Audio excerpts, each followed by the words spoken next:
Hey guys, welcome to StuMo Late Night. Hey, if this is your first week at Late Night, I'm the campus director of Arizona StuMo here. I'm so glad you're here tonight.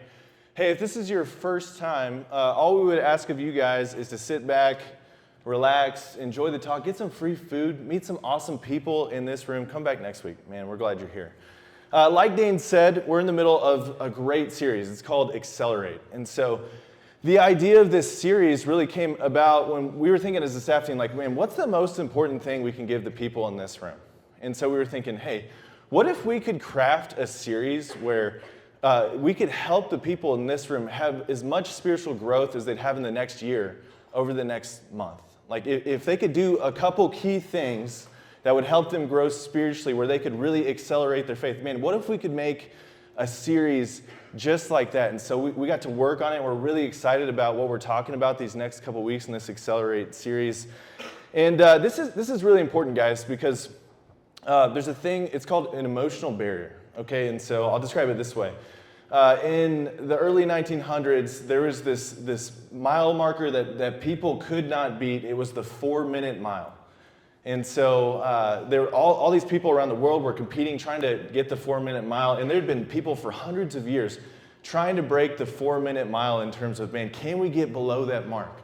And so up to that point, for hundreds of years, people had tried, and they had failed time and time again. And about that time, man, people started writing all these articles and all these published papers about how it was physically impossible to break the 4-minute mile. Like, it couldn't be done. The human body couldn't possibly break the 4-minute mile. But then this guy named Roger Bannister shows up on the scene, and he breaks the 4-minute mile by about a second. You know what's crazy? Is in that same year, after he broke the 4-minute mile, 3 other people did it right after him. Why is that? Why were those people able to suddenly do what had seemed impossible for 100 years? It's because they had finally gotten past this barrier that had kept them from growing. They had finally taken that step through that emotional barrier that was keeping them from taking the steps they needed to grow. I think when we're talking about growing in your faith in college, man, sometimes that can be a barrier. Man, it's such a challenging thing to do, to take those steps to really grow in your faith, to really invest in your relationship with God. And I'm telling you guys tonight, if you guys can apply these 3 things that we've been talking about in this Accelerate series, man, it can take you to the next level in your faith, in your relationship with God, in ways that you probably could never imagine. Last week, Dane talked about the principle of focusing. Go ahead and pop that picture up there. Dane talked about us becoming an oak. Okay, so an oak starts off as a little acorn, right? You plant it in the ground, and it grows into this amazing tree. It can grow up to like 30 feet tall. But here's the deal about an oak. Man, it needs tons of time. It needs tons of devotion. It needs tons of focus. And if we're going to grow in our faith, one of the things that we have to do to accelerate our faith is we have to focus on it. Man, we have to give it the time and energy it deserves if we're going to be able to do that. And I love Dane's principle on that. Guys, tonight we're probably going to talk about the hardest accelerator. The thing that, man, if you really want to accelerate your faith, this is the thing to do. But man, it is a difficult thing to do. If you don't apply what we're going to talk about tonight, here's often what I've seen happen to students when they're in college. They don't do this thing that we're going to talk about tonight. Oftentimes they're really excited, they're starting to take steps to grow in their faith, and then somewhere along the line, they start to stagnate, right? Their faith starts to, the growth of their faith starts to slow, and then maybe they look up a year or 2 from now and they think to themselves, is it even worth it? I've seen this happen so often when people don't do this thing. Here's what I love about this group. You guys aren't in it for the easy things. You guys are willing to put the work in. You guys are leaders, and you guys are willing to do the things that pay off. And we know that oftentimes in life, it's the hardest choices we make that have the best outcomes. And so I'm going to share some hard truth tonight. It's one of the hardest passages of the Bible to kind of wrap your mind around. But it's the thing that if you can do this, man, you can grow in your faith in ways that you never imagined. Jesus is going to give us the key to accelerating our faith. He's going to do that for us. And this is what's going to happen to the group he's going to talk to. Some of the people aren't going to like it. People are going to stop following him when he shares this with them. Maybe when you hear it, you'll be tempted to as well. You might be thinking to yourself, man, I don't know if I can do that. But here's what I want to promise you guys. if you'll stick it out, man, if you'll do this thing, if you'll invest in this thing, if you'll say, hey, no matter what, I'm going to make this thing happen, this is what's going to happen. I can promise you this. If you apply this to your life, you're going to look back at your faith and how you've grown in your relationship with God and in your faith over these last 3 to 4 years. And you're going to look back and say, hey, what was the pivotal moment in that? When did this change for me? And I bet you'll be able to point to this thing we're talking about tonight. So let's see what this accelerator is. And I think it's going to help you guys grow a ton. Okay, so we're going to Jesus' life. And when you're talking about Jesus' life, there's many awesome stories about Jesus, but this one's really interesting, and it starts with a line that you may not expect, and this is what it says in verse 25 of Luke 14 right here. It says, large crowds were traveling with Jesus. And you look at that and you're like, man, that's like extraneous info. Like, I don't really need this information. It's not like the deep spiritual stuff, but the truth is of this line right here is that it's so important. And here's why it's so important. I mean, we've got a large crowd in this room tonight. And so if there's ever a message from Jesus that applies to this room and the people in here right now, man, it's this one right here. And here's the deal. Here's what you got to know about groups that are large like this. Oftentimes, if you have groups that are this big with this many people, it can really break down into two different groups in terms of followers of Jesus. You have maybe the more casual followers of Jesus, and then you have the devoted followers of Jesus, the ones that are in no matter the cost. They'll do whatever it takes to follow Jesus. They'll do whatever they have to do. And so Jesus has this large crowd. In a way I like to make this make sense is, the casual followers, you got the devoted followers. I like to think of it as kind of like the casual nutritionist, right? In the room. Like, I'm one of those people. I'm not like really strict on my diet. I don't have like a ton of nutritional rules, things like that. And, for me, I'm like, if it'll help me, I'll toss it on there. We'll toss it in the mix. We'll try it out for a little bit. We'll see if it works. But I'm not like this diehard nutritionist. One thing you realize when you move to Tucson is that as you meet like Tucson locals, you start to realize there's a little bit of crunch, right? You got some crunchy people in Tucson. And so there's this scale. It's like the crunch scale, right? So you can be ultra super crunchy all the way down to lightly crunchy. And I've got some friends, and man, they are crunchy, right? I mean, you look at them, they're like Captain Crunch. You're like all day, man, that person's making some questionable decisions. And as I've been here, it's kind of rubbed off on me. And so in my casual, like, nutritionist type ways, I'm always looking for like, what's that next supplement to take? It's going to change my life. Just that one pill that's going to really like revolutionize things in my life. There's one that's really popular these days, and it's magnesium. You guys heard of magnesium? Anyone? Magnesium? Okay, yeah, we got some people. Okay, so magnesium, it's like this new supplement that's really popular. It's supposed to calm you down. There's supposed to be like tons of health benefits with magnesium and how it works and stuff like that. And so it's a great deal. Like, it's a good thing to take. And so I looked at my wife one day, I was like, hey, we should try taking magnesium. I think that could help a lot. And she's like, okay, I'll look into it. So one day I come home and she's like, I got the magnesium. And I'm like, that's awesome. And she hands me this vial of lotion, and I'm like, what is this? She's like, that's magnesium. And I'm like, that's not a pill. That's not like something you take in like powder form. She's like, no, it's the lotion. Like, you absorb it straight into your body. And she's like, do you want me to like put some on your body? I'm like, no, I'll take care of that myself. I'll do that. But she hands it to me, and she's like, hey, Jake, you can take this magnesium. You can rub it on your body, but here's the catch. Like, you have to rub it on the fatty parts of your body if it's going to absorb. I was like, hey, no problem. Like, I got plenty to choose from. Man, I got lots of areas we can do that. But that's me. Like, if there's a supplement out there that I've never taken before, man, I'll give it a shot. Like, I'm a casual nutritionist. Yeah, there you go. So this happened when I was at Kaleo this summer. Anyone at Kaleo this summer? Okay, so I'm a casual nutritionist. I walk into a room at Kaleo and I see this, right? What is this? Man, I walk into this room. This is the room of John Eldery. You got Colin. You got Danny O'Neill. You got Philip Rika. And I walk in, and man, they've got every supplement you could possibly want on the shelf right here. You walk in, you can have whatever you want. Man, they're not casual nutritionists, man. They take it seriously. Like, they're devoted. They know what they're doing. And here's the deal. When Jesus has this large crowd, right, he's got these people that are following him. You got the casual, you got the devoted, but when you look at the crowd, you can't really tell. And so Jesus does what Jesus always does. He draws a line in the sand, and he's about to expose who's casual and who's devoted. And he starts to share some really hard truth. And this is where you guys have to stick with me when I go through this. Man, this is real stuff.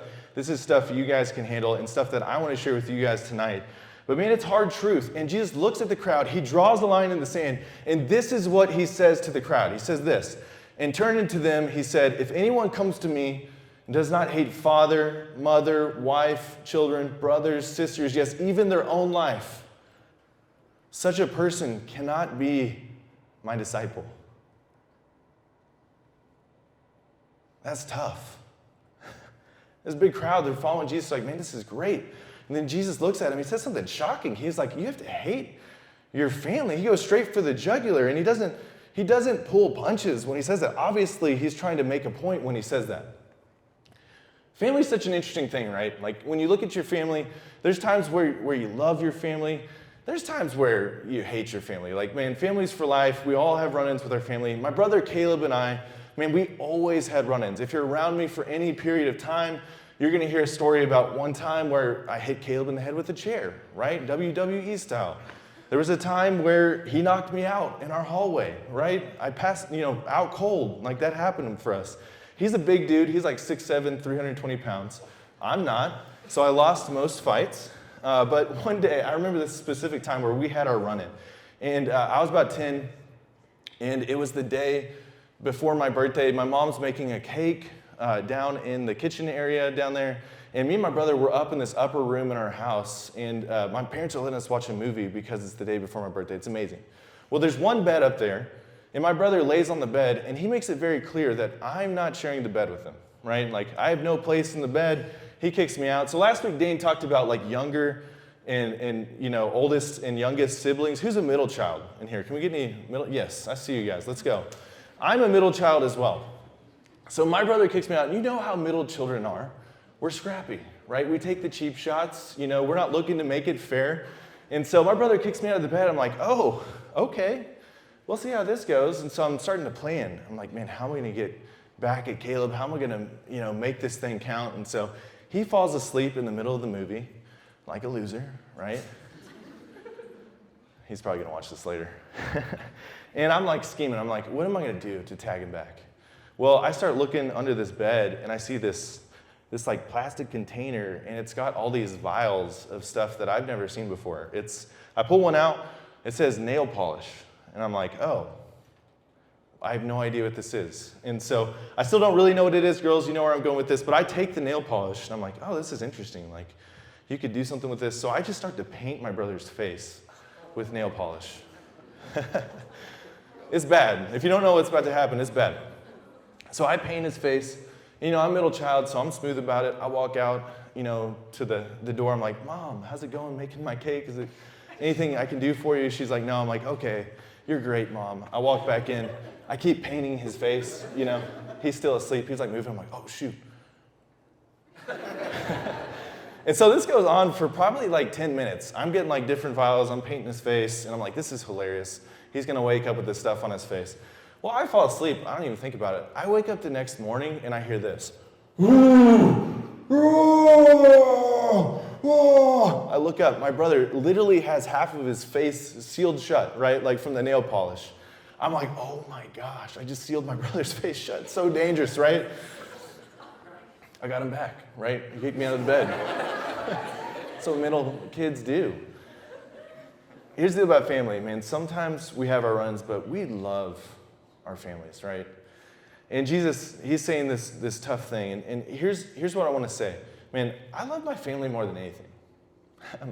My current family, my extended family, man, they mean so much to me. So what is Jesus saying when he says that line there? What's he saying when you have to hate your father, your mother, your wife, children, brothers, and sisters?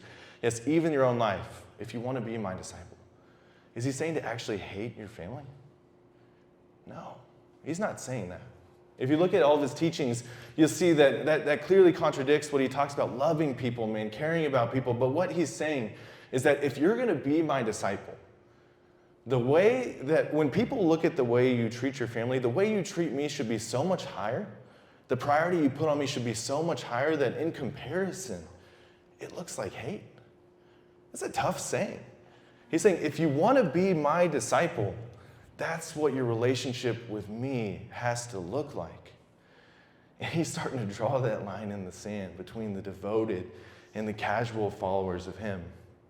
He keeps going, and he makes it even more challenging. And he looks at the crowd and he says this, and he says, and whoever does not carry their cross and follow me cannot be my disciple. And so what Jesus is saying there is he's saying, you have to be willing to publicly identify with Jesus. You have to be willing to carry your cross if you're going to be his follower.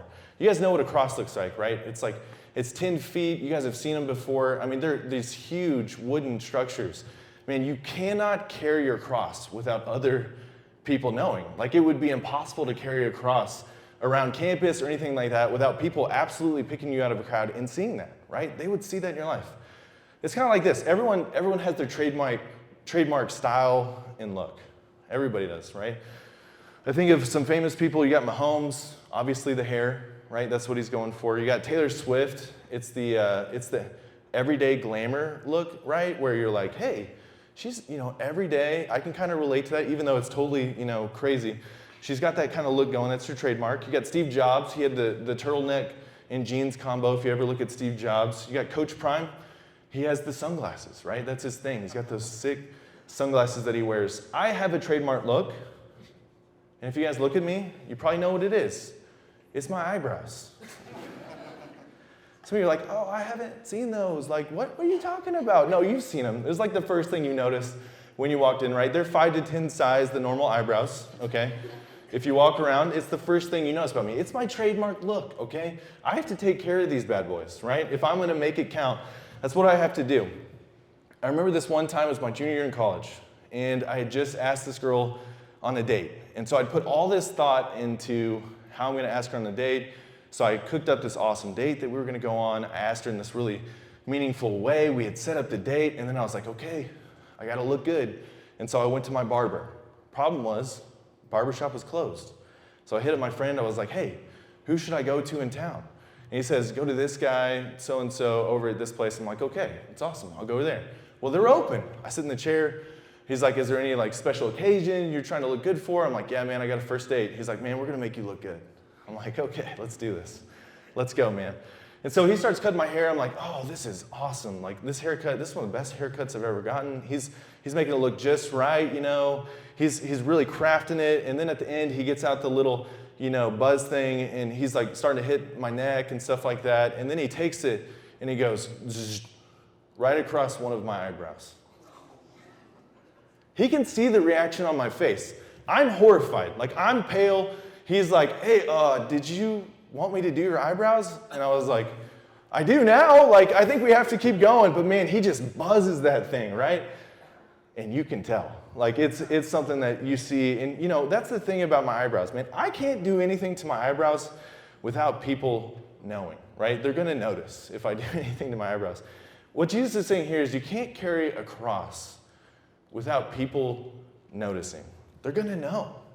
You can't follow Jesus without people knowing that you're following him.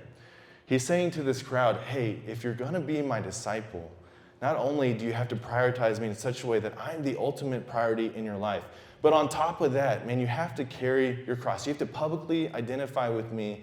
And sometimes when you do that, it can be heavy. So Jesus makes the distinction. He draws the line in the sand. And he says, you can have casual Jesus, or you can have the real deal in terms of following him. And he makes it a pretty stark line, right? He says, if you're going to follow me, you have to prioritize me in this huge way. And if you're going to follow me, you have to publicly identify with me. And sometimes that can be really difficult to do. And this is the deal about this room. I know so many of you in this room want to go all in your relationship with Christ. You want to do that. You want to make that decision to make him the number one thing in your life.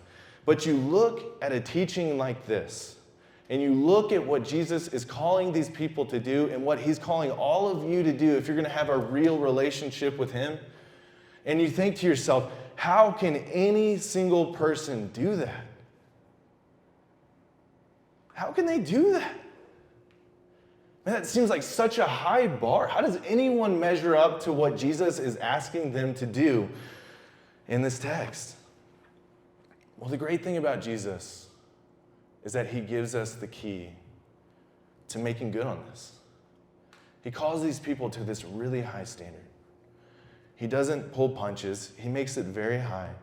But then he tells them, hey, if you're going to do this, these are the people who are successful in doing this. And this is where he gives us that one thing that if we do this thing, we can accelerate our faith. Man, we can take off in our faith in ways that we haven't imagined up to this point. And he tells a story. And this is what he says. He says, suppose one of you wants to build a tower. Once you first sit down and estimate the cost to see if you have enough money to complete it, for if you lay the foundation and are not able to finish it, everyone who sees it will ridicule you, saying, this person began to build and wasn't able to finish it. And so he starts telling this story about this person who's building a tower. And he's saying they're building this tower, and there's this person who wants to build this tower, but they don't quite make it all the way. My kids in my house, they build towers a lot. In fact, this is my youngest right here. This is Bonnie right here. That's live today, action there. You can see some magnetic tiles around her, okay? Those are tower builders. And so my kids take those tiles and they love building towers. Now, we've had a lot of fun lately because we've been building towers, and basically like the challenge is, how fast can you build the tower before Bonnie destroys it? Man, she loves destroying towers. She'll go get them. And so here's the deal about my kids building towers, is they love building towers with these little magnetic blocks. And they have these super high aspirations that they want to reach in terms of building these towers, right? They're thinking it's going to reach the roof. It's going to be taller than Dad. It's going to be this amazing tower. But every single time they try to build a tower that high, they're frustrated. Why? Because they run out of tiles.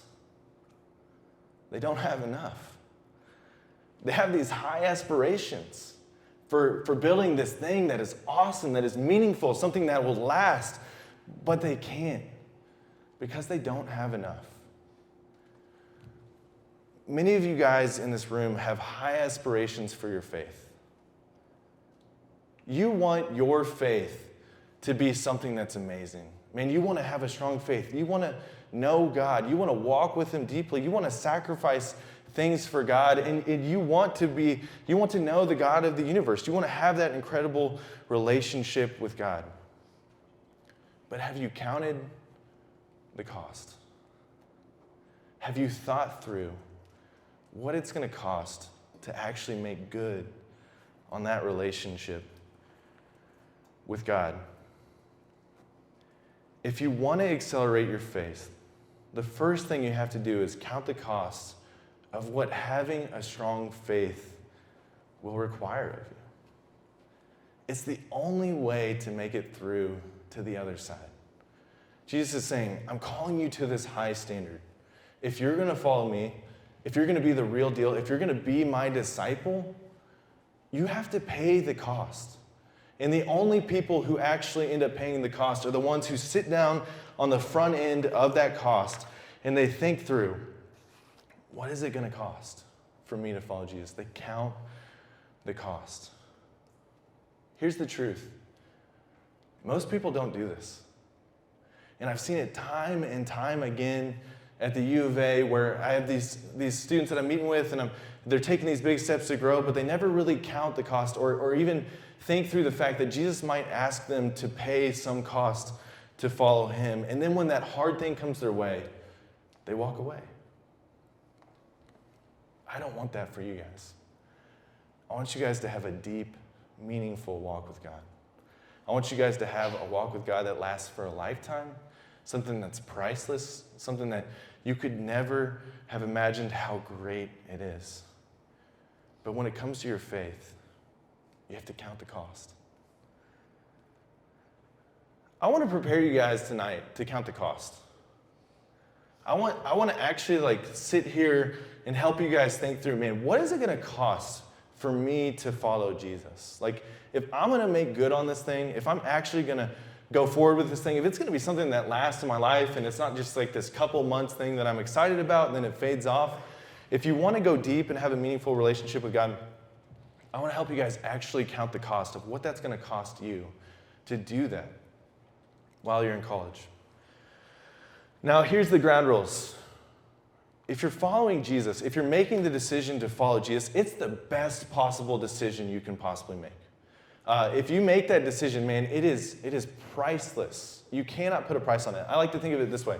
I was sitting down with a friend of mine last week. We were getting breakfast, and I came to find out that this friend of mine, his organization owns this special piece of land. It's in Colorado, and this land, it borders a national park.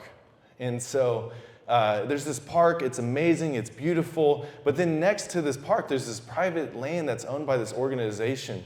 And he's telling me about it. And I was like, man, have you guys ever valued how much this land is worth?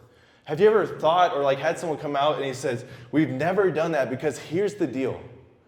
It's priceless. You can't put a price tag on a national park. You can't put a price tag on Zion National Park. You can't put a price tag on Yosemite or anything like that. Man, it's priceless. You can't put a number on it. It's one of a kind.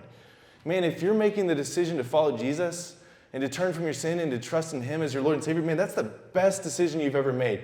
And that is priceless. But here's what's interesting. When I asked him what it cost to run that piece of land, to make that land work and to make that thing valuable and to make that piece of land actually operate, he said, man, just to owning the land in itself costs $12,000 a day just to open the doors. It's costly. And so you have this thing that's priceless, that you would pay anything for, but there's still cost to that thing. Man, following Jesus is priceless. What you get far outweighs the cost, but there's still cost to following Jesus. And I want to talk through just some of the most common costs that people have to reconcile if they're actually going to make good on following Jesus in college. And so keep going there, Blake. There's really 6 that I came up with. And these are the 6 that I've seen. These are the ones that really stop people in their tracks. And when this cost comes their way, man, it prevents them from taking that next step in their relationship with God, in their faith. And so these are the most common ones that I've seen, and we'll just run through these. And I want you guys, as we're running through these, to count the cost in your head and just by yourself to think, man, is this something that I could actually pay? Is this something that I could actually count the cost and move through that? You can. But I want to prepare you guys to count that cost. The first one is this. It's lifestyle and opportunities. If you're going to follow Jesus, oftentimes it might cost you a certain lifestyle or certain opportunities in your life. There's a friend of mine.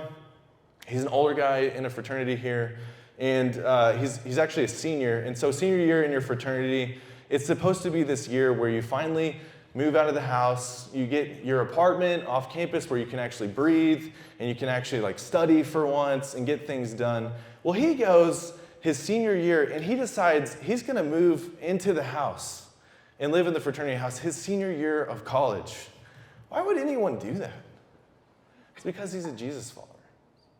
And he wants to impact people in his fraternity with the love of Jesus. And he knows that the cost of that is going to be him moving into the house and sacrificing that lifestyle and those opportunities that he was thinking through so that he can have an impact for Christ. It's incredible stuff.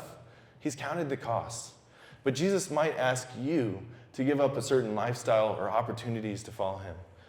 The next one I would say is pleasure. You might have to give up pleasure to follow Jesus.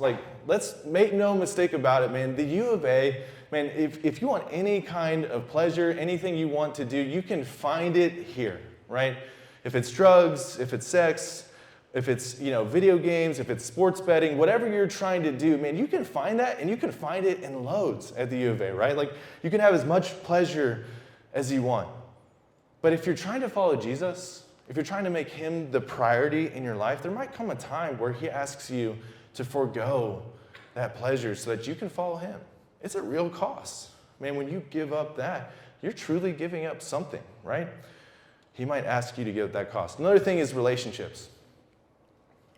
This is a big one. And this might be the one that I've seen take the most people out from following Jesus. Man, they're in a relationship with someone who's pulling them away from Jesus. Like, they like this person, they've been dating for a while, they've been having a great time, but man, this person, they don't really push them towards growing in their faith. They don't really push them towards walking with Jesus. That's a cost that Jesus might ask you to pay, is that relationship that you have that you know in the back of your head is pulling you away from following Jesus. Another cost that you might have to pay, just money. Money. It looks like this. I was hanging out with one of my friends. He's a senior here as well. And he's starting to apply for jobs around the country. And there's lots of good job offers to get. He's an engineer here. And he's getting job offers where he's making thousands and thousands of dollars.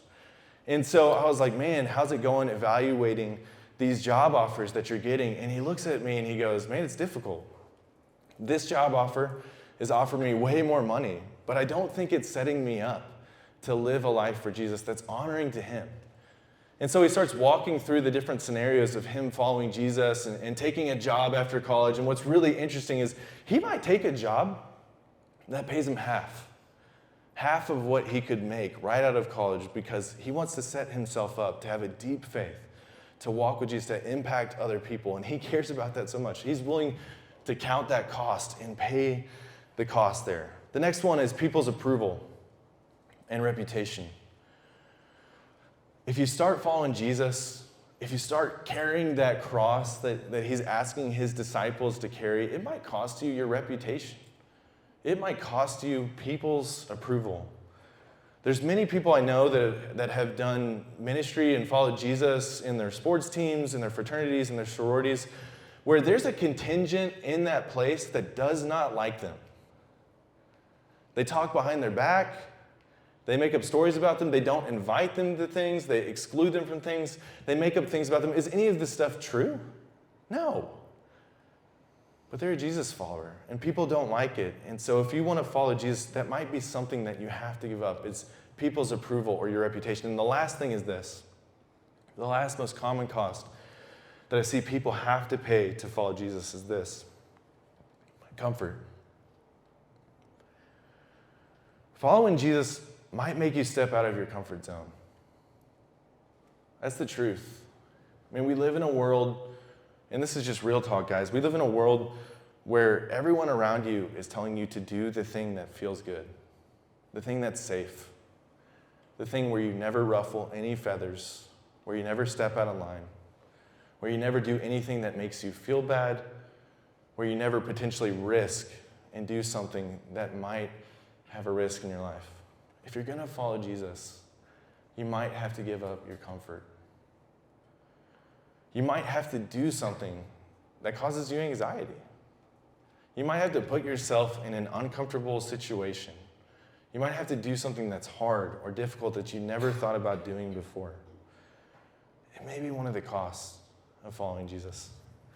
So these are the 6 main costs that I've seen people have to pay in order to accelerate their faith. Man, people that are going to walk closely with God, man, I've seen them have to pay some of these costs. And I want us just to discuss for the next minute with the people around you, which of these costs would be hardest for you to give up for Jesus' sake, and how can you prepare yourself to be ready for that cost? So go ahead and discuss with the people around you for about a minute.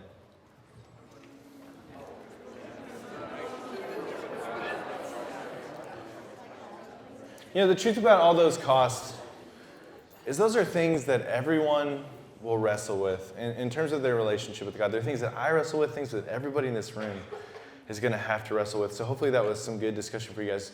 Okay, Jesus ends this passage, right? He's telling this story, and he walks through these things that you have to do to be his disciple. And he talks through how you have to count your cost to be a disciple of his. And then he ends with maybe his most challenging statement of the whole thing.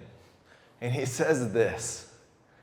He says, "So therefore, any one of you who does not renounce all that he has cannot be my disciple."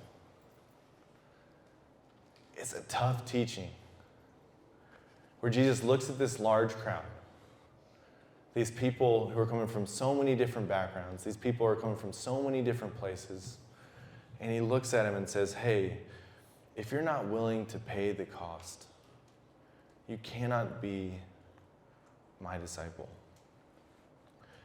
Here's the truth of this, guys. When it comes to building a deep, meaningful faith, in your time in college, when it comes to accelerating your faith and having the faith that you've always dreamed of, having the relationship with God that you've always wanted, when it comes to building that kind of faith, you get what you pay for.